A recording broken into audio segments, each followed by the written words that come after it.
Well, Abraham Lincoln's dark prophecy, what in the world could that be? Plus, Trump works at McDonald's. Kamala Harris says to Christians that they're at the wrong meeting as we approach one of the most consequential elections in American history. How do we cut through the clutter of the conflicting extremes? And tonight we have a guest with us that honestly we've wanted to talk to ever since we started doing interviews. Best-selling author, a tremendous trailblazing filmmaker. Before we introduce him, here's my co-host, Todd Coconato. Hey, Pastor Allen, thank you so much for that amazing introduction, because you're absolutely right. This man is a thought leader. He's a rogue scholar, in my opinion. Brilliant man. Many films that you've probably seen, including Obama's America, Hillary's America. Dinesh D'Souza, it's good to have you back on, sir. How you doing? Hey, it's a great pleasure. Thanks for having me.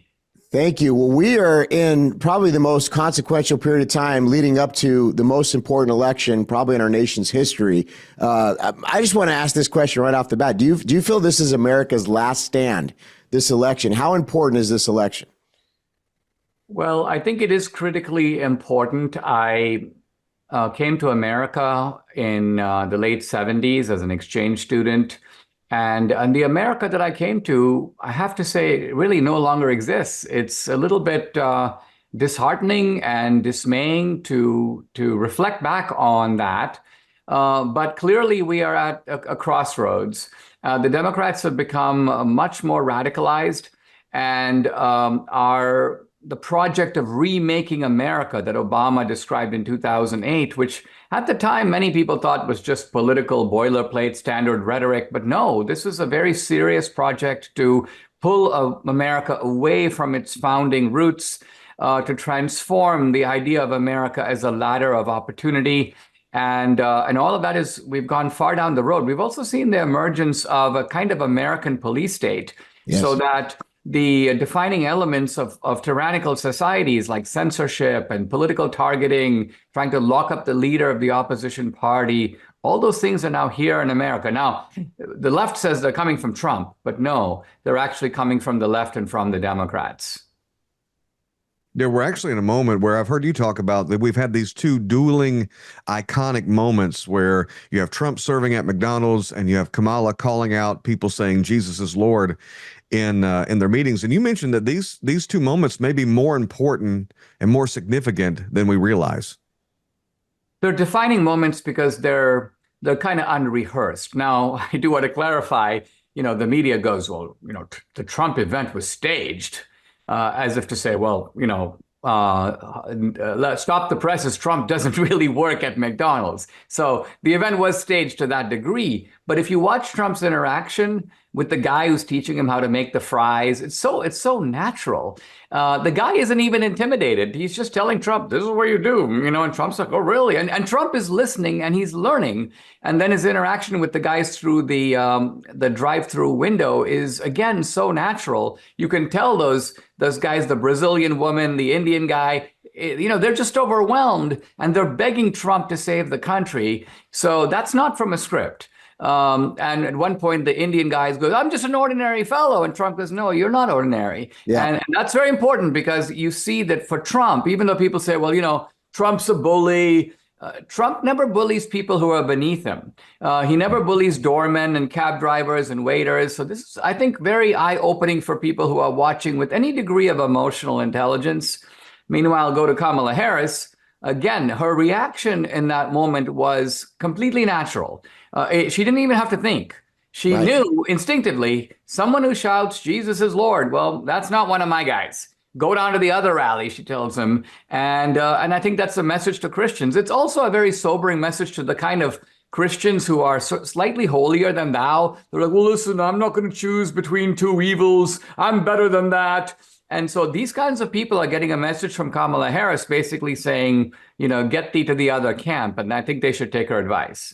That's right. We were just at a pastor's gathering yesterday with President Trump, and the few times that I've gotten to meet him, he was very interested in what we had to say. He's welcomed us. I have never got an invitation from Kamala Harris or Joe Biden or anybody from the Democrat Party. So as a pastor, that's a big deal to me. And, Jesus is welcome. Our ideology, our religion, our faith is welcome.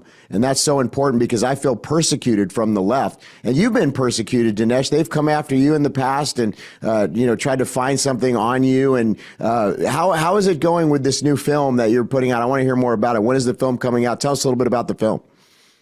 There's a film and a book, and they have the same title. It's Vindicating Trump. And the centerpiece of the film is a kind of a riveting one-on-one conversation with Trump, which is kind of unlike any other conversation that he's had, because I spring questions on him that he hasn't really heard before. And you can kind of see the astonishment in his face or the recognition in his eyes. Very interesting to see. The website is vindicatingtrump.com. The film is now in streaming. It's in DVD, so it's a great film to watch with friends and family or to share. The book, of course, is available through Amazon, at Barnes & Noble, all the normal places. Well, it's so important because people have gotten such a skewed image of who Trump is, and you go behind the scenes personally, his character, practically who the man is. As you dug into this, and I know you've known him for a long time, what surprised you about what you learned about Donald Trump? The remarkable thing about Trump is that he has qualities in private that are a little different than the things that he shows in public. And he has a kind of manly aversion to showing his private side. So part of my challenge was to bring that out. So for example, Trump is famously egotistical in a public sense. In other words, his rallies aren't just big, they have to be like the biggest rallies of all time. And the burgers at Mar-a-Lago aren't just tasty, they're like the best burgers ever made. So there's this kind of salesman-like, over-the-top quality to Trump that is a little bit ridiculous and might give you the idea that he's a massive narcissist, in person. But no, in person, he's actually self-deprecating. He's whimsical. He shows a lot of curiosity toward people. I've seen him as he walks through. If he knows some guy who, let's say, works as a doorman in one of his hotels, he's like, oh, didn't your son just take an exam? How'd that come out? So that is not a narcissist way of operating. He shows interest in people, and there's a kind of common man quality to him. We saw this in the McDonald's episode where, first of all, if a typical politician went to do this McDonald's thing, they would dress down. They would dress in ordinary clothes. They would try to pass themselves off. Trump doesn't do that. He's actually well dressed. He's wearing his red tie. He's obviously Donald Trump. But at the same time, there's a kind of genuineness to his interactions with people, both co-workers as well as people coming to be served. And I think that's really what strikes people. A lot of rich people secede from the middle class. They don't have the same taste. They wouldn't be actually eating at McDonald's. They would be at some fine French restaurant, and they want to be on the Lincoln Center Museum board. And Trump just doesn't have those aspirations. That's right. I agree with you 100%. And, even though he is a very wealthy man, he is able to, get the blue collar folks to understand, that they feel like he's one of them, which I don't think many, billionaires could do.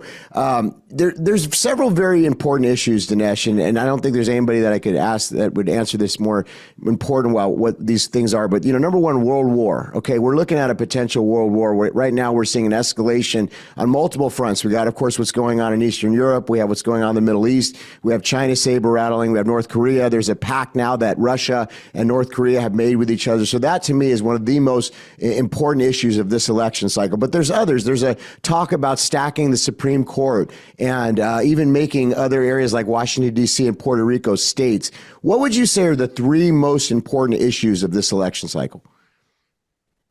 I would say the primary issue is the swamping of the border, which I think is an effort to change the demographics of the country and move the country toward a one-party state. In fact, that's the convergence point of a lot of these different things. Why would they want to stack the court? Well, they want to stack the court so they have a permanent majority. And so the court will then ratify the things that they're doing, again, to suppress civil liberties and create this one-party state. Now, we've had one-party states along the way in American history, but never have we had a one-party state so committed to transforming the basic fabric of American life. So this is not, we had a one-party state under FDR, but this is not the same thing because today's Democrats are not the FDR Democrats. In fact, those people are now in the Trump column. I agree, war. When we look at some of the most dangerous wars in history, they were precipitated by just utter stupidity. And there's a level of stupidity on the part of people like Harris and Biden, a kind of recklessness in the way they talk and the way that they approach the world, that when we recognize that they're very powerful and dangerous people running countries like China and Russia and Iran, these people are novices in a sea of piranhas. Wow. And I think most of us would agree those are the issues that matter to conservatives. But it seems for liberals, their number one issue is Trump is a loose cannon. And once he gets power, he will not cede power. Picturing him, painting him as a Caesar, if you will. With all that you know about Trump, how do we waylay those? How do we just calm those fears that people have about that? I think the best way is for Trump to show his sense of humor and to make the accusations look ridiculous. Now, intellectually, they are ridiculous because, look, it's one thing to say about somebody, he will do this and he will do that. But when the guy's been in office before, the natural question is, well, why didn't he do those things before? How many leading Democrats did Trump indict or lock up? People at rallies said, lock her up in reference to Hillary, but Trump didn't even begin the process to do that, even though there was a lot of merit in being able to pursue charges against Hillary. So Trump's actions show that he wasn't a dictator. Dictators control the police agencies of the government. Trump didn't. Dictators never lose elections. When is the last time a dictator lost an election? They never do. They don't vacate office voluntarily. So all of this shows that.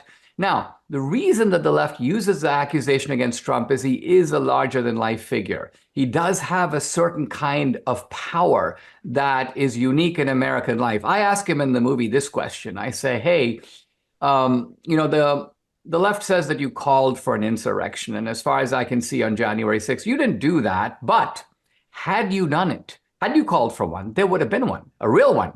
And there would be one if you called for one now. So do you recognize that you have this kind of a power, and what do you intend to do with it? And you can see Trump's a little startled, but you can see his mouth moving. He goes, true, meaning he recognizes that it is true. And then he reflects upon it. So this is I think the way that you counter the caricature of Trump is just to bring out the real Trump. Yes. That's right. And so as we look forward and where we're moving towards either a more Marxist type of ideology like a Kamala Harris administration, which I am extremely concerned about if she were to become president, or President Trump really trying to rebuild. I'm a pastor. I talk about Nehemiah and rebuilding the wall. But what needs to be done in America for us to rebuild? I mean, we're looking at the rise of the BRICS right now, very concerning that there's this new economic bloc that could literally dethrone the U.S. dollar at some point. What are some things that you would, if you were giving President Trump advice and he does become president again, that we could do to turn this country around, Dinesh?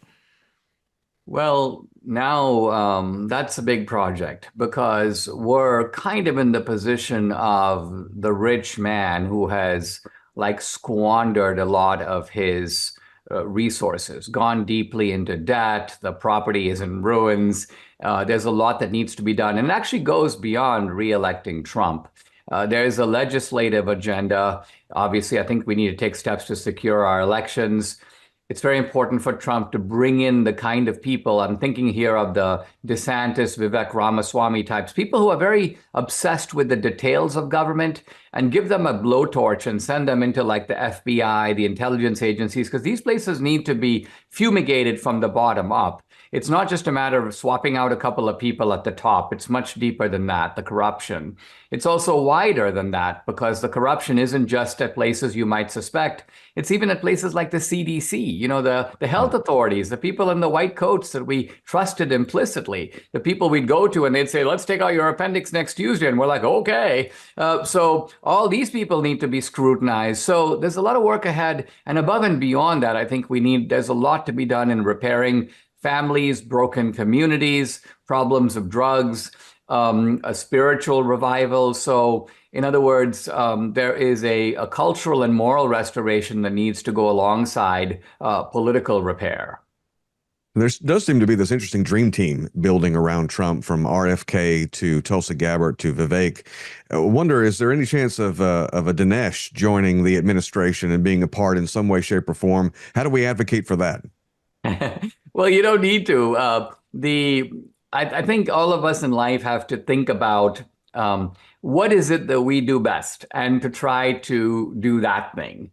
So I say to myself, sometimes when I'm invited to speak at, let's say, a Lincoln dinner or Reagan dinner for the Republican Party, I'm like, I'm happy to do that. But guess what? I can think of 10 other guys who could do it just as well as I can. But if somebody says, let's go debate a leftist at Berkeley, I go, well, I'm actually peculiarly well equipped to do that. So this is how I think about it. I'm doing things that I try to do, best, where I think my talents are best deployed.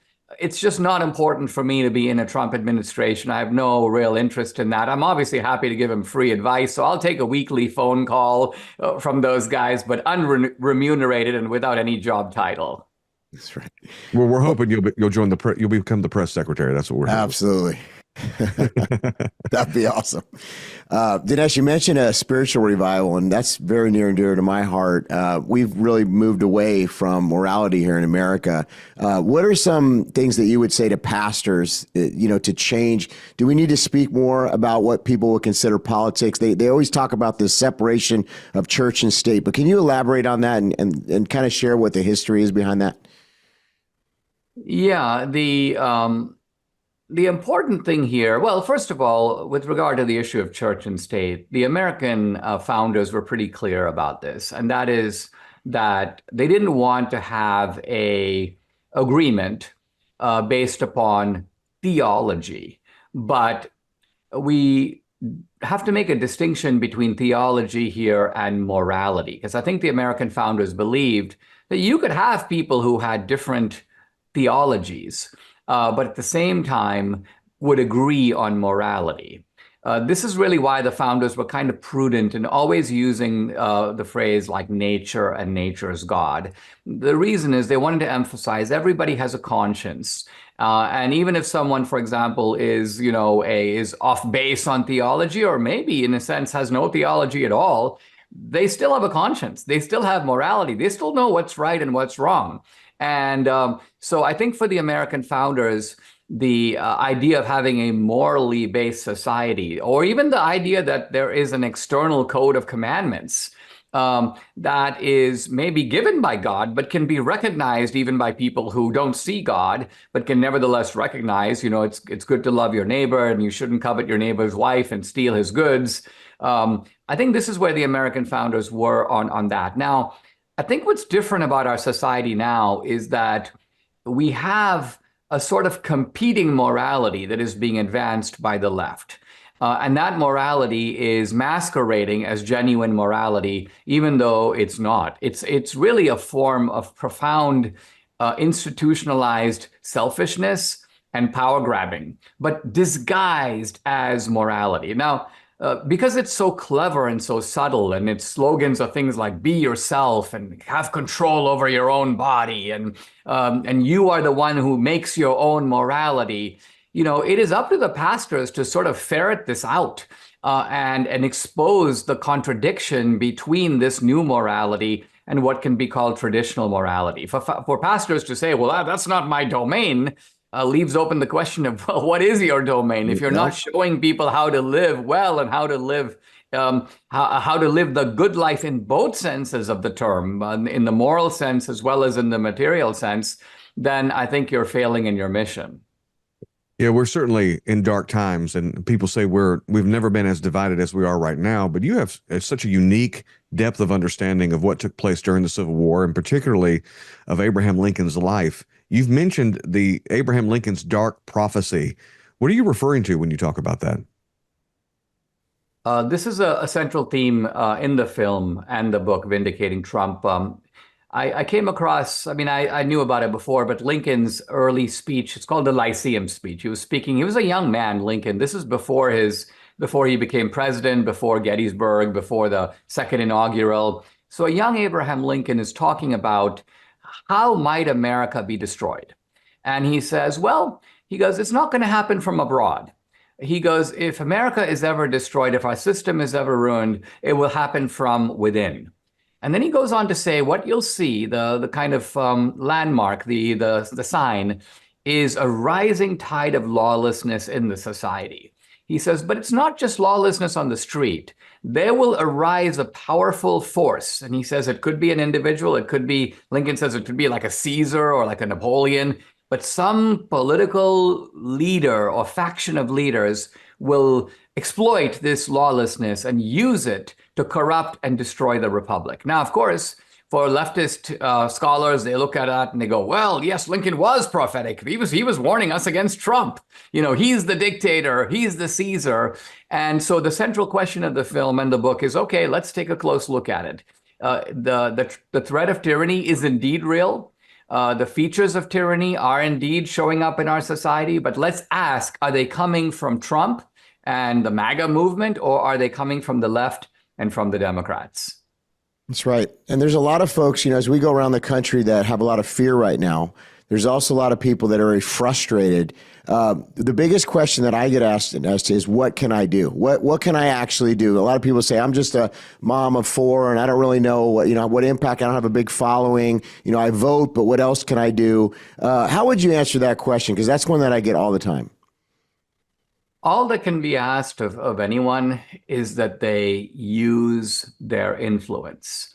But it is important for us to realize that most of us have far more influence than we realize. And second of all, we use a very tiny fraction of our influence. Now, part of the reason that's the case is because we're bashful. We don't like to be controversial. We don't want to call attention to ourselves. So when people say, I'm just a mom, actually, no. You've got a lot of circles of influence. And so the question to ask yourself is, am I using that influence? It's kind of like you learn about your brain. People say, people only use like 22% of their brain cells. You have the brain cells. You could actually do a lot more. So what people have to do is be more self-conscious about how they can use their influence better. Some people will tell me, well, I only have 500 friends on Facebook. I go, well, actually, that makes you kind of a mini publisher. You should use your influence with those 500 people. And guess what? Each of them probably has 500 friends on Facebook. So there can be a multiplier effect. And even small things like, social media, people will look, for example, at a post, say, oh, it was a great post. I liked it. And I go, don't like it. Retweet it. Because if you like it, that's like, oh, that's cool. Retweet means people who follow you are getting that same information, and then they can share it as well. So again, just think in small ways and big ways in some cases of what can I do? Keep your eyes open at the polls, volunteer to be a poll watcher. There are things you can do in that kind of regard. At election time, a lot of people are worried about a secure election. I'm feeling better about this one than I did in 2020 for all kinds of reasons. That's good. But nevertheless, it's good for us to be vigilant and do what we can. And everybody can start right now by hitting the share button as you're watching this and checking out the movie Vindicated by Dinesh D'Souza. Quick practical question, Dinesh. Where do you get your news at a time when everything is hyper partisan? Where do you go to get solid information when you're looking to see what's happening around the world? It's a little difficult to do this because what we see, in my earlier career, I would read the mainstream media. I subscribed to a whole series of both scholarly and popular periodicals, and I would read it to excavate, to find my way through the bias, if you will. But bias is generally something that you can spot. Outright lies is more difficult to deal with. And that's what we're dealing with now is lies of omission and lies of commission. They tell you things that aren't true, and then they don't tell you things that are true. So, for example, they've been greatly downplaying the 2 Trump assassination attempts. Like, let's pretend it didn't happen. The mainstream media pretends my movies don't exist. My movie could be in 1,000 theaters, and they act like, no, there's no such movie. We're not going to say one word about it. So this is how these people operate. And so we have to build rival, networks of influence and be careful about how we collect and verify information. Unfortunately, there are, new sources of information that are popping up. I get a lot of my information by just a critical scrutiny of what's going on the X platform. But I also look at places like Rumble and other places to get information. And then trusted journalists and investigative reporters that are digging up information. And we may not have heard of them, but they're doing very good work. and their facts hold up to more careful scrutiny than, say, the facts that you get, the so-called facts that you get on places like Facebook or CBS. And Vindicating Trump, by the way, is a great place to get some information. Vindicating Trump is a great movie that everybody needs to watch before the election, Todd. That's right. Yeah. That's right. And Dinesh, if they watch this movie, if they purchase this movie, first of all, I want to know what inspired you to make this movie, and what are they going to get when they watch this? The movie makes the case for Trump, but it does it in such a captivating, entertaining way. It tells the Trump story. So I'll give you an example of what I mean.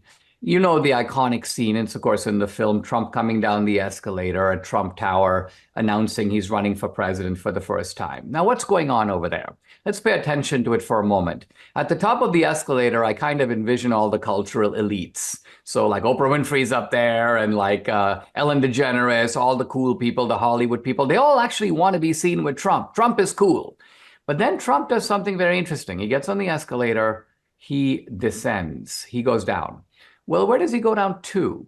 In my view, at the bottom of the escalator, you have like the forgotten men and women of America, people who have been ignored, screwed over, in a sense, sidelined by both parties. Their jobs are traded away. And they look up and they go, wait, who's this guy? He's not one of us. But here he comes and he's going to take up our cause. And so they become very loyal to him.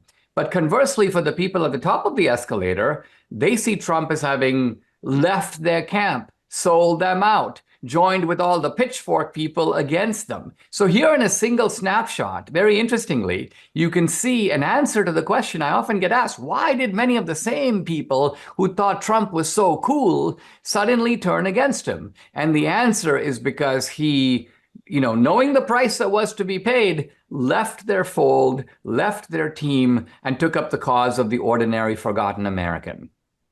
Well, Vindicating Trump is not only a movie you need to watch, it's one you need to share. How can people get it again? So the book Vindicating Trump is available at Amazon and Barnes & Noble. The movie, go to the website vindicatingtrump.com. The movie's playing on multiple platforms. It's playing on Rumble, on Locals, on Salem Now. So you can choose how you want to watch it. And DVDs are also available there, and you'll get them right away. So vindicatingtrump.com is the one-stop shop to find out how you can watch and share this film.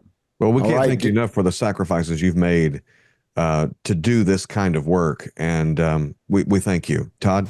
Yeah, I was just going to say thank you, Dinesh. We know that you got to run, but we so appreciate your work. And everybody's got to go see this movie, share it, and help Dinesh in his efforts. And Dinesh, thank you so much for being with us. We appreciate you. Thank you very much.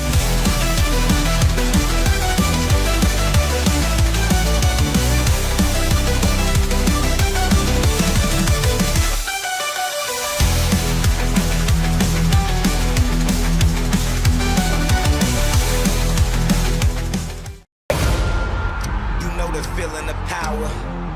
Could you handle it, or would it devour? Power. They fear that power. You didn't do an insurrection. Had you called for one, there would have been one.